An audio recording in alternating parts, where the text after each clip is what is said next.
আমি ওয়েট করছি কখন ওর সাথে দেখা হবে, বিকজ আমার এত লেট হয়ে গেছে এখনো দেখা হয়নি।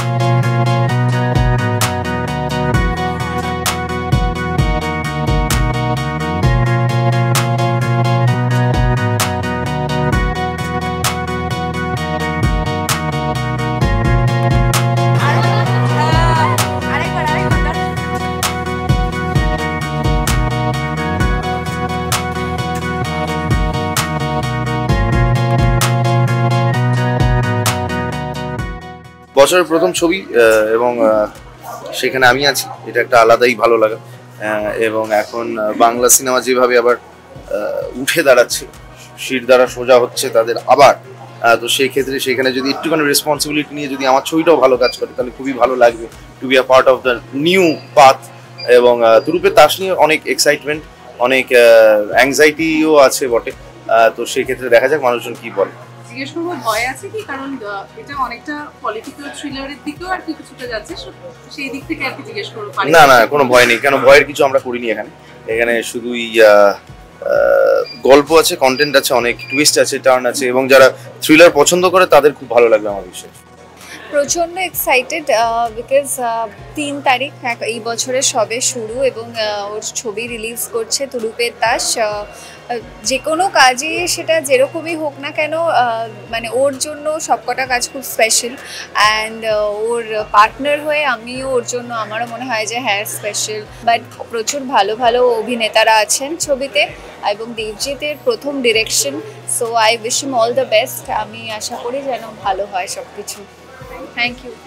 ঝড় তুলুক, মানে ঝড়, টর্নেডো, সব কিছু হোক বাংলা ছবির। এবং দেবদা, জিদ্দা, যারা যারা এই ইনিশিয়েটিভটা নিয়েছে বা আগেও নিয়েছিল, তারা যেন আরও সাকসেস পাক, এবং তার সাথে যেন গোটা ইন্ডাস্ট্রি সাকসেস পাক। সব ছবি যেন হিট হয়, শুধু ওই পারিবারিক ছবি না, এখন মশলাদার ছবি দরকার। সেই মশলাদার ছবিটা বানাতে গেলে আমাদেরকে যে যে ইনিশিয়েটিভসগুলো নিতে হবে সেগুলো বড়রা নিচ্ছে, এবং সেগুলো নিয়ে মানে আমাদের মতন ছোটদেরও তারা কাজ দিক, এটাই আমার মানে বিনীত অনুরোধ। তো সবাইকে নিয়ে একটা ইন্ডাস্ট্রি চলে, তো সকলকে নিয়েই সিনেমা হোক এবং সুপারহিট। নতুন পরিচালকদের গুরুত্বটা ভীষণ পরিমাণে বেশি, কারণ যারা বড় হয়ে গেছে, আমি মনে করি, মানে এটা মেবি আই এম রং, তো যারা পেয়ে গেছে, একটা স্টেজ পেয়ে গেছে, একটা জায়গা পেয়ে গেছে, আমার মনে হয় নতুনরা তো সেই জায়গাটা পায়নি। তো একটা ন্যাশনাল অ্যাওয়ার্ড, একটা ফিল্মফেয়ার যদি কাউকে ইনফ্লুয়েন্স করতে পারে আরেকটা ভালো কাজ করতে, আমার মনে হয় নতুনদের সেই সুযোগটা দেওয়াটা উচিত। ইন্ডাস্ট্রির এটা আমাদের দুর্ভাগ্যবশত আমরা দিতে পারি না, বাট দেওয়াটা উচিত। অনেকদিন পর আবার একটা প্রিমিয়ার, খুবই এক্সাইটেড। নতুন ছবি, দেবজিতের নতুন ছবি, এবং নতুন বছরের প্রথম ছবি, তো সেটা নিয়ে আমি খুব এক্সাইটেড। মানুষের ভালো লাগুক, খাদানের মতন আরও হিট হোক বাংলা ছবি, এটাই বলতে চাই। না, টেনশন হচ্ছে না, টেনশন কাল হচ্ছিল যে কি হবে। আজকে আর টেনশন নেই।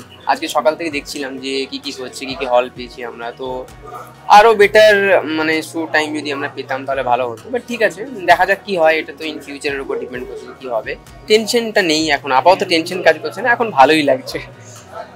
আচ্ছা, অন্যান্য অনেক জেনরে রয়েছে, তো ক্রাইম রিলেটেডটাই কেন বেছে ক্রাইম রিলেটেড বেছে নেওয়া, দেখো এইভাবে বেছে নেওয়া মানে ব্যাপার না, এটা হয় গল্পটা ইনস্ট্যান্ট মাথায় আসতে থাকে। তো আমি যখন লকডাউন টাইমে গল্পটা লিখছিলাম, তখন আমার মনে হলো যে এই গল্পটা নিয়ে সিনেমা বানানো যেতে পারে। তো অনেকগুলো ড্রাফট বানিয়েছিলাম এই গল্পটা, তারপর এক সাইডে রেখে দিই, কিছু ইস্যু হচ্ছিল ফান্ডিংয়ে।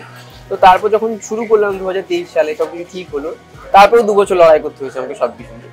তো গল্প ওইভাবে ওটা বানাবো না, ওটা মাথায় এসেছে, আমার মনে হয়েছে যে এটা আমার প্রথম সিনেমা হতে পারে। দেখো আমাদের বাংলা ইন্ডাস্ট্রিতে বাজেটের একটা ব্যাপার আছে, তো আমাকে এটা ভাবতে হবে যে আমি কত টাকা বাজেটে ছবি বানাবো। আমাদের এখানে গল্প ভেবে সিনেমা বানানো হয় না, অ্যাকচুয়ালি বাজেটের কথা চিন্তা করে গল্প সিলেকশন করতে হয়। তো প্রথম প্রডিউসার বা ডিরেক্টর কখনো হিউজ বাজেটের সিনেমা বানাতে পারবে না, তো আমাকে মাথায় রাখতে হয়েছে এটা, ঠিক আছে, এটা আমার প্রথম সিনেমা হতে পারে, দ্যাটস ওয়াই তুমি করতে পারবে। পরবর্তী প্ল্যানিং কি রয়েছে দেখা যাক ইন ফিউচার কি হয়, সেটা তো ফিউচার বলা যাবে। সৌরভদাকে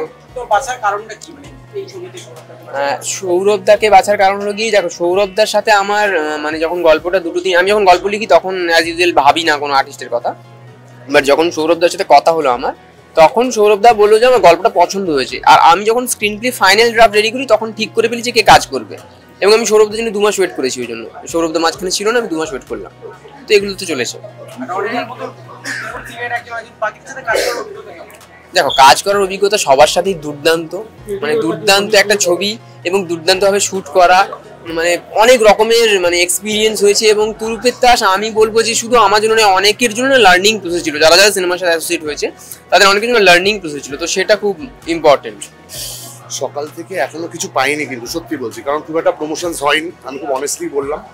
আর একদিন আগে ট্রেলার বেরিয়েছে, তো সেইভাবে আমরা গিয়ে প্রমোশনও করতে পারি। তো কতজন দেখেছে এখন আমি ঠিক জানি না, এখন হয়তো অনেকজন আমার চেনাশোনা আছে যারা দেখবে, তাহলে get a feedback, let's see, hoping for the best. দর্শকের জন্য এটাই যে আসুন, এসে দেখুন, হয়তো ভালো লাগতে পারে সিনেমাটা, তো একবার চান্স দিন, দেখুন কেমন লাগে। That's all.